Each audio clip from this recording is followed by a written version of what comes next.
বিশ্বজুড়ে আবারও শুরু হয়েছে এল নিনো। তবে এবারের এল নিনো হতে পারে গত কয়েক দশকের মধ্যে সবচেয়ে শক্তিশালী। ভেঙে দিতে পারে অতীতের সব রেকর্ড। বাড়তে পারে ভয়াবহ খরা, বন্যা, তাপপ্রবাহ ও খাদ্য সংকটও। সম্ভাব্য এই ভয়াবহ এল নিনো নিয়ে বিস্তারিত জানাচ্ছেন শিহাব ইসলাম।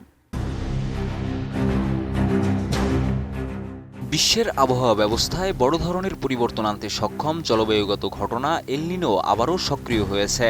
যুক্তরাষ্ট্রের ন্যাশনাল ওসেনিক অ্যান্ড অ্যাটমসফেরিক অ্যাডমিনিস্ট্রেশন বা এনওএ সম্প্রতি নতুন এল নিনো সূচনার ঘোষণা দিয়েছে। বিজ্ঞানীদের আশঙ্কা, এবারের এল নিনো অতীতের বহু রেকর্ড ভেঙে বিশ্বের বিভিন্ন অঞ্চলে নতুন জলবায়ু সংকট তৈরি করতে পারে। বিশেষজ্ঞদের পূর্বাভাস বলছে 2026 সালের বাকি সময় এবং 2026 সালের শুরুতে প্রশান্ত মহাসাগরের সমুদ্রপৃষ্ঠের তাপমাত্রা স্বাভাবিকের তুলনায় 2.5 থেকে 3 ডিগ্রি সেলসিয়াস পর্যন্ত বাড়তে পারে।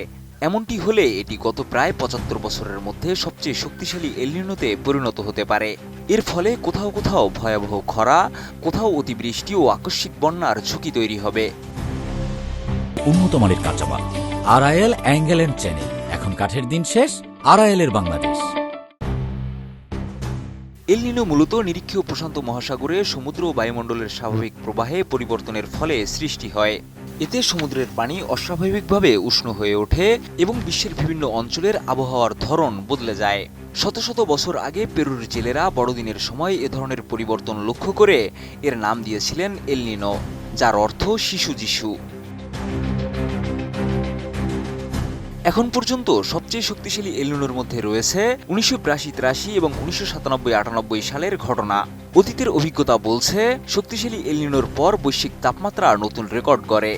জলবায়ু বিজ্ঞানীদের মতে বৈশ্বিক উষ্ণায়নের সঙ্গে মিলিত হয়ে এবার এল নিনোর প্রভাব আরও তীব্র হতে পারে। পরিসংখ্যান বলছে 2024 সাল ছিল রেকর্ডকৃত ইতিহাসের সবচেয়ে উষ্ণ বছর।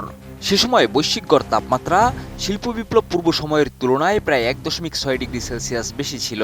জলবায়ু মডেল অনুযায়ী শক্তিশালী এল নিনো অব্যাহত থাকলে 2027 সালে নতুন তাপমাত্রার রেকর্ডও তৈরি হতে পারে। জাতিসংঘের খাদ্য ও কৃষি সংস্থা এবং ইউরোপীয় কমিশন সতর্ক করে বলেছে, দক্ষিণ আফ্রিকা, সাহেল অঞ্চল, সোমালিয়া, মধ্য আমেরিকা, ক্যারিবীয় অঞ্চল সহ এশিয়ার কিছু অংশ এবং ইকুয়েডর, ভেনেজুয়েলা ও হাইতির মতো দেশগুলো নতুন মানবিক ও খাদ্য সংকটে পড়তে পারে। বিশেষজ্ঞদের মতে চলমান ভূরাজনৈতিক যুদ্ধ ও অর্থনৈতিক চাপের মধ্যেই যদি শক্তিশালী এল নিনো আঘাত হানে, তাহলে বৈশ্বিক পরিস্থিতি আরও জটিল ও সংকটময় হয়ে উঠতে পারে। শিহাব ইসলাম, ATN নিউজ।